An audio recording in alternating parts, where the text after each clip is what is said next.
Agora são 8h08. A gente vai conversar neste momento com a antropóloga Keisha Camperi. Ela é ativista, professora da Brown University e ela desenvolveu uma pesquisa sobre mulheres negras, moradia lá na Bahia. E ela está aqui em nossos estúdios. Olá, Keisha, bom dia. Bom dia.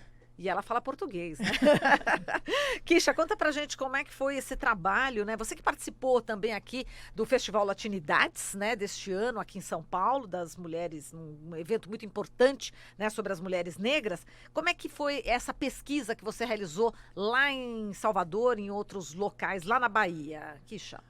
Primeiro, eu quero agradecer pelo convite. Eu espero que saia português hoje, realmente. E, primeiramente, também eu quero expressar a minha solidariedade com a Preta Ferreira. As pessoas falaram para mim um pouco sobre a sua história e eu consegui ver uma entrevista com ela de 2 dias atrás, marcando 30 dias na prisão, injustamente. Foi aqui na Rádio Brasil Atual, TVT, a Naama Nunes, nossa repórter, que fez a entrevista com a Preta. Realmente foi muito ótimo, forte, né? e foi ótima. Eu acho que aprendi muita coisa com ela e eu queria registrar isso e também conversar com as pessoas. Hoje, da Gamboa de Baixo, onde realizei a minha pesquisa por muitos anos, e Ana Cristina da Silva Caminha, que disse que para mandar também solidariedade da articulação das comunidades do Centro Salvador também, a articulação de movimentos das comunidades do Centro Salvador. Então, eu acho que é super importante registrar isso, porque eu acho que não é por acaso que uma mulher que defende um direito básico está sofrendo isso, e eu acho que a gente tem que prestar muita atenção a isso. Então, muito, muito obrigada pelo convite. Eu acho que, para começar, eu cheguei em Salvador em 98. E antes disso eu cheguei no Brasil em 97. Muito antes disso também, eu digo que eu era ativista por moradia. Em minha família, já sofri questões de perder a nossa casa nos Estados Unidos. As pessoas não sabem que Estados Unidos são, claro, que é um país muito desigual. E tem muita gente que vive mês a mês, salário a salário, e minha mãe era estudante. E a gente ficou de uma hora para outra sem casa. A gente perdeu nossa moradia na faculdade e ela não tinha para onde ir. A gente ficou basicamente sem teto. Isso foi ela como estudante. Depois também, quando ela era estudante de Direito na pós-graduação, fazendo faculdade de Direito em pós-graduação, ela também perdeu sua casa de novo. Por quê? Diziam que eu já tinha 18 anos e eu não podia morar com ela. Ela não tinha direito à casa da universidade porque eu era 2 adultos morando na casa, não era mãe e filho. Não era mais uma criança. Então, de novo, ela ficou sem casa, sem teto. Então, foi uma questão que me seguiu por vários anos e eu segui essa questão. Quando eu cheguei em Salvador e eu conheci as pessoas da Gamboa de Baixo, que é uma comunidade que é localizada na beira-mar, no centro da cidade, que estava sempre em ameaça a perder suas casas, perder sua terra, eu me senti em casa. Então, quando as pessoas me dizem, por que você assim se enfocou nessa pesquisa? Eu digo, porque eu sou mulher negra. Sofreu na pele? Eu já senti na pele o que é essa questão. E eu já trabalhei muito com pessoas sem teto nos Estados Unidos, em Washington, D.C., também na Argentina. Eu trabalhei com mulheres indígenas também sem teto.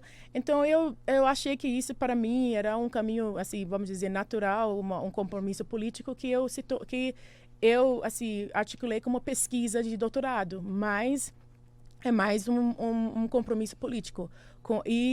Durante os últimos, eu digo, quase 2 décadas que eu vou acompanhando a luta da Gamboa de Baixo e também do centro da cidade, Pelourinho, e também de outras comunidades periféricas, como Marechal Rondon, como Ribeira, como também Alto das Pombas, Engenho Velho. Todas as comunidades que estão passando por processos de ameaças de perder suas casas, de expulsão do centro de Salvador ou ser relocado em processo de modernizar a cidade. Eu registrei isso no meu livro e eu continuo registrando os terreiros que estão perdendo. Sob ameaça, né? Ameaça. Também a violência contra os terrenos. Os terreiros, né?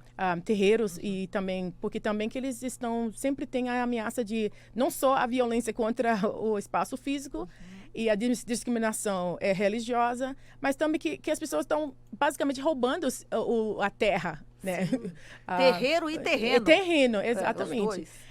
Então, minha nova pesquisa registra também um pouco disso. Então, eu diria que eu estou muito interessada em por que essas comunidades são alvos de expulsão, também porque são mulheres negras, pobres, na sua maioria, sem formação, sem uma educação formal ou uma formação assim, formal, por que elas estão liderando esses movimentos por moradia. E também como elas assim, reproduzem um conhecimento sobre a cidade, o direito à cidade e também alternativas de repensar o desenvolvimento urbano, que são um desenvolvimento mais inclusivo. Então, eu acho que é isso que eu faço na minha pesquisa. Não sei se tem outras perguntas. Não, eu tenho em relação à violência, né? A mulher negra, ela sofre a violência, enfim, por lutar por moradia. Tá aí, no caso, a preta, presa. E na tua experiência, o que você viu em termos de violência contra a mulher lá na Bahia?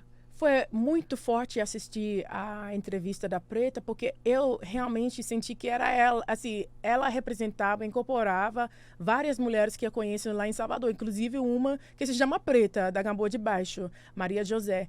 Então, eu acho que as pessoas não entendem que esse processo de lutar, essas mulheres estão lutando para não lutar mais.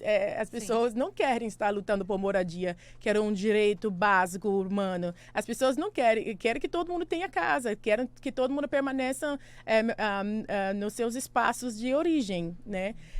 Então, é uma coisa que as pessoas não entendem, que às vezes um processo violento, né? Que também o processo de expulsar as pessoas de suas casas inclui um processo de criminalização das comunidades, que por muitos anos as pessoas diziam que Gamboa de Baixo, Pelourinho eram lugares perigosos. Também começou no Pelourinho com a expulsão das trabalhadoras, como se diz, sexuais, que falavam que Gamboa era um lugar de traficante, era um lugar de prostitutas, e esse discurso de criminalização estende por todos os bairros. Também existe o policiamento cotidiano, né, que bate todo dia, toda hora. Você não sabe quando. Eu escrevo um pouco sobre isso, como é ser antropóloga negra durante um processo de invasão policial. Então, eu acho que esse processo de invasão policial, o policiamento cotidiano, a militarização das comunidades urbanas tem muito a ver também uma extensão do processo da violência do desenvolvimento urbano. Então, você criminaliza, você dá essa desculpa de que é um bando de marginais, então um bando de marginais não pode morar no centro da cidade. Especulação imobiliária, Exato. né? Um bando de marginais não pode viver na beira-mar. De fato, eu participei em reuniões em Salvador, registrando com ativistas que funcionários públicos falaram que Gamboa de Baixo, aquele terreno ali, que é de beira-mar, um lugar belíssimo, que não era um lugar para preto pobre morar. Era um lugar que tinha que parecer com a Grécia, que tinha que ser casas brancas, pintadas, assim. De fato, já tinha vários projetos, Alto de Ondina, por exemplo, de cores da Bahia, não sei que projeto para pintar as casas, você sabe.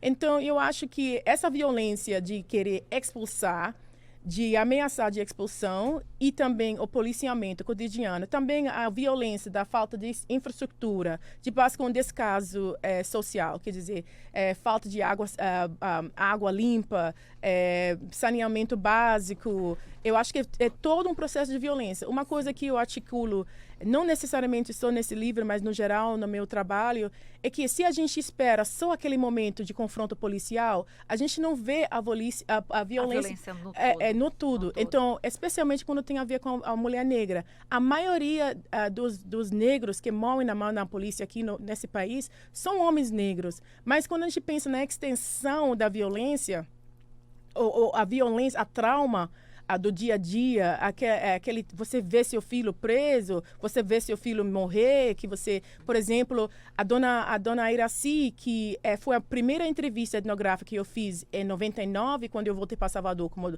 doutoranda, é ela que me ensinou que você tinha que prestar atenção à violência policial. Ela disse que a violência principal não só era marcar os números na porta para marcar qual casa ia ser expulsa. Ela disse que tem que prestar atenção à violência policial. Então, ela morreu por uma parada cardíaca num confronto com a polícia. Quando o seu netinho foi batido pela polícia, ela foi no confronto para conversar e... Teve um infarto. Teve um infarto. Então, a pessoa vai dizer que ela não tomou porrada da polícia, mas ela morreu. Então, como a gente entende a polícia, especialmente contra as mulheres? Mas também mulheres tomam porrada na mão da polícia. Não é para dizer que não existe. Sim. Especialmente quando eles são criminalizados para dizer que são isso, aquilo, que elas estão também envolvidas na violência, no tráfico ou em coisas ilegais. Então, eu acho que uma coisa que eu estou sempre argumentando na sala de aula e também no meu trabalho é que a gente tem que pensar numa visão, numa definição um pouquinho mais ampla da violência. Uma coisa que Preta falou na entrevista dela, que eu falei, que país que a gente mora, vive, que pensa que moradia é um privilégio. Entendeu? Que você tem e você vai preso porque você está defendendo a moradia. Isso é que a gente tem que pensar. O que é a violência? Ela não morreu, mas, de certa maneira, está tentando matar o movimento que está demandando um direito básico, um direito humano básico. Exato. E está presa, né, Cláudia? Agora, Kisha, por esse seu estudo que virou livro, a gente pode inferir que a estrutura racista da sociedade brasileira e também a estrutura patriarcal, ela acaba sendo determinante para a formação, para a estruturação das próprias grandes cidades aqui no Brasil, né? Ou seja, isso acaba impedindo que um grande segmento da população, na verdade a maioria da população, tenha acesso a um direito básico, como você falou, que é o direito à moradia. Então, eu queria que você falasse disso, né? Da estrutura racista e patriarcal da sociedade brasileira e como isso interfere no direito à moradia. E acrescentando resquícios da escravidão, né? Exatamente. Isso vem, o documento no livro, que é uma longa história do desenvolvimento da cidade e também como o Brasil se entende como uma cidade, um país moderno, uma cidade moderna que olha para a Europa e tem que ser uma cidade europeia. Por exemplo, Rio de Janeiro, Salvador, Belo Horizonte tinha que ser cidades modernas que não incorporavam a população negra. Então, até o próprio transporte é calculado para dificultar o acesso ao centro da cidade, né? Um centro moderno. Quando você vai para Salvador agora, os bancos de revista parecem igual à França, igual a Paris.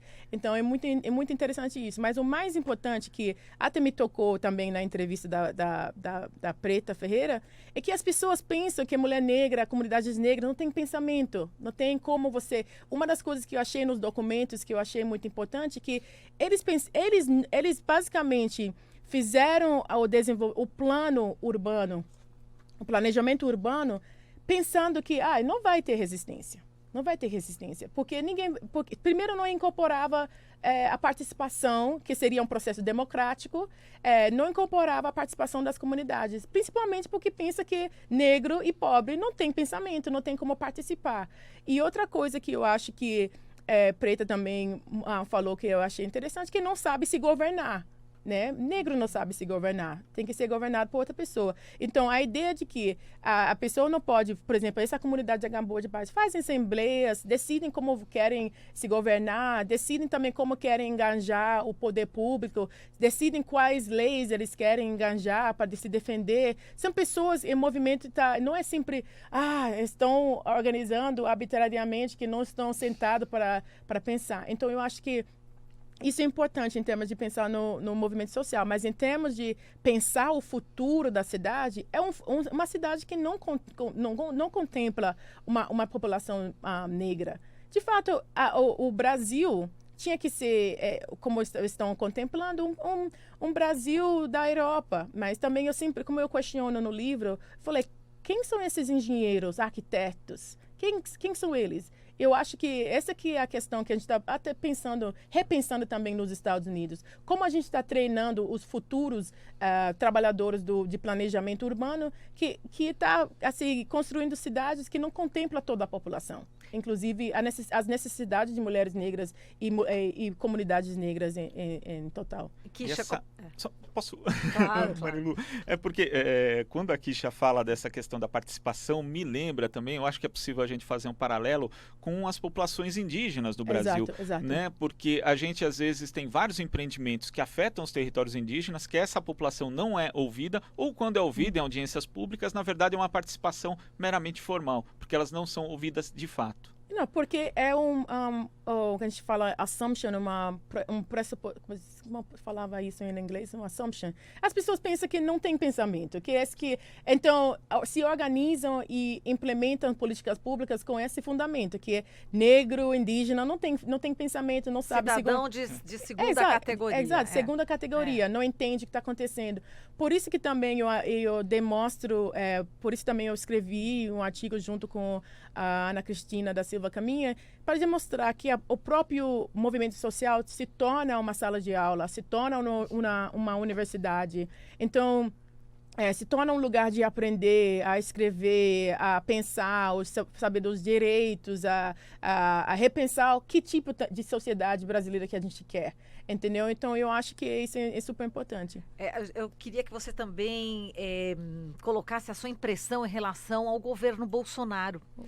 Né? E é justamente nesse foco, né? Principalmente das mulheres negras. E como é que você está vendo o Brasil? Okay. Você quer de fora? Eu posso dizer que eu não sei se meu último semestre de sala de aula foi boa, porque eu estava só prestando atenção ao que estava acontecendo no Brasil. E eu acho que também é difícil acompanhar, porque todo dia é uma notícia nova que a gente não está dando conta. É uma coisa que eu escrevo muito sobre isso. Também eu tento parar com uma construção do Brasil como um país excepcional, para dizer que o Brasil é tão assim, excepcional, horrível, diferente do resto do mundo.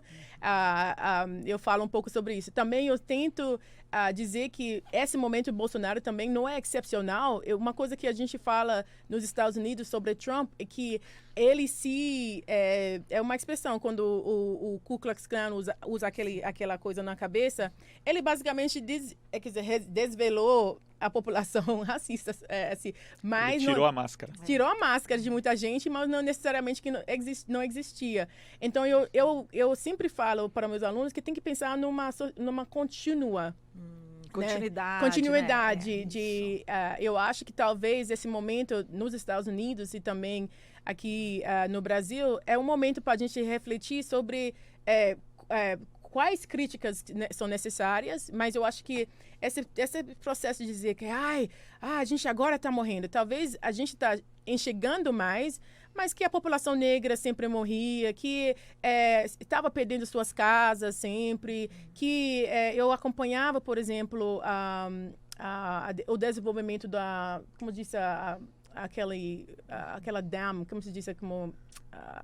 Eliane Brum escreve muito sobre isso, que é Belo Monte, por exemplo. Sim, então, que assim, são processos complicados que mesmo durante o processo, o período de Obama, o período de Dilma e Lula, que eram processos também incompletos, né, de inclusão, que mesmo que avançaram muito, ainda era muito... Faltava muito, o genocídio acontecia. Então, eu acho que tá muita coisa que está assim, muito visível, muito na nossa frente, mas eu tenho um pouquinho de cautela para dizer que isso foi uma coisa de recente, uma coisa... Por exemplo, eu viajo muito, converso muito com brasileiros, em sua maioria, quando eu vou no avião... eu vejo tantas famílias brancas viajando e não vejo negro no avião, não vi 10 anos atrás, não vejo hoje. Então, não necessariamente para dizer que mudou muito. Muitos negros pobres não estavam na universidade, não estão na universidade hoje e não estavam na universidade antes. Então, quando tem esses cortes, por exemplo, nas universidades, não impacta as pessoas, na sua maioria, que já estavam fora da universidade. Então, eu acho que é um pouquinho...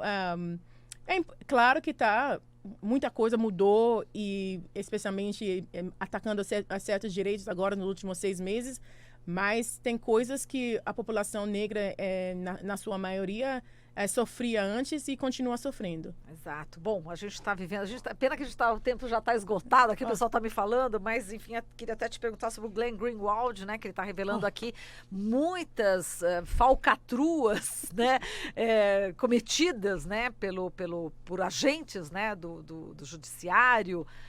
Como é que você também dá um comentário a respeito do que você está observando? Foi outra coisa também meio difícil acompanhar, mas eu acho que assim, uns 3 anos atrás eu fiz parte de como disse, um grupo de pesquisadoras que investigaram o impeachment da Dilma, e durante esse processo que eu já estava observando muita coisa. Para dizer que eu pensei que a gente ia ver tudo na luz assim, eu não imaginei. Eu acho que eu não era tão criativa 3 anos atrás. Mas nas entrevistas que a gente fez com os ex-presidentes, os ex-diplomatas, os advogados, eu já estava vendo muitas coisas nas entrelinhas. Você já sabia? Já sabia muitas coisas nas entrelinhas que estava acontecendo. Irregularidades. Né? Muitas coisas que...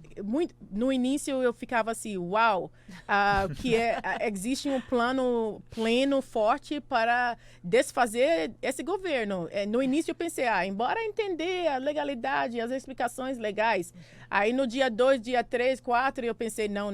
Esse aqui é um plano explícito de desfazer do governo de Dilma. Então, para mim, é bom que ele está, talvez, trazendo isso para a população, mas, ao mesmo tempo, eu participei em várias reuniões que ficaram bem claras. Eu peço desculpa eu esqueci o nome do companheiro que faleceu, acho que 1 semana atrás, esqueci o nome,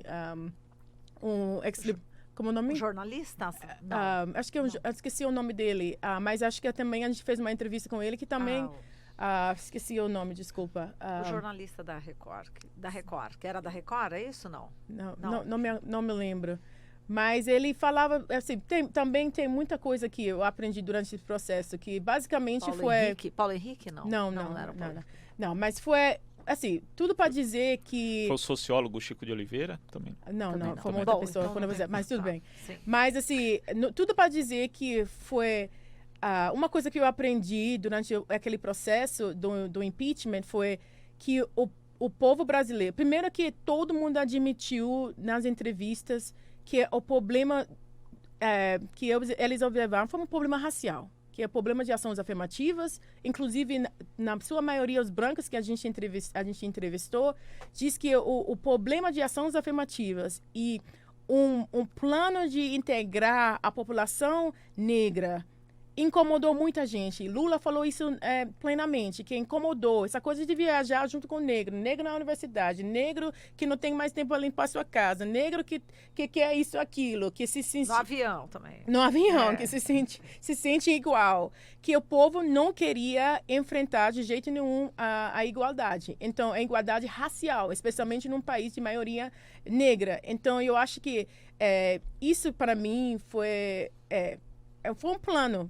Essa questão de parece que o povo tem, certas pessoas que está revelando agora, tem medo de igualdade, tem medo, quer manter a sociedade completamente desigual. Que país que a gente vive que tem tantos prédios vazios e a pessoa vai preso porque as pessoas decidem ocupar e se organizar dentro de um prédio vazio? Né? Então, eu acho que foi um plano de desfazer de um processo de tentar fazer uma sociedade mais igual. Foi um processo, não foi uma coisa assim, que aconteceu de repente, foi uma coisa bem planejado por vários setores da sociedade. Perfeito, que muito obrigada. Agradece aqui. Muito obrigada a sua a vocês. Participação. E de novo, muita solidariedade com a Preta e com todos os movimentos sociais que continuam lutando porque são direitos realmente básicos e humanos e continuam lutando. Muito obrigada, viu, Kisha? Um grande abraço para você. Muito obrigada. Bom retorno. Um grande abraço ao povo de Salvador. Um axé, cheiro. Exato. Daí, aqui, a Kisha Camperi, ela que é antropóloga, ativista, professora da Brown University.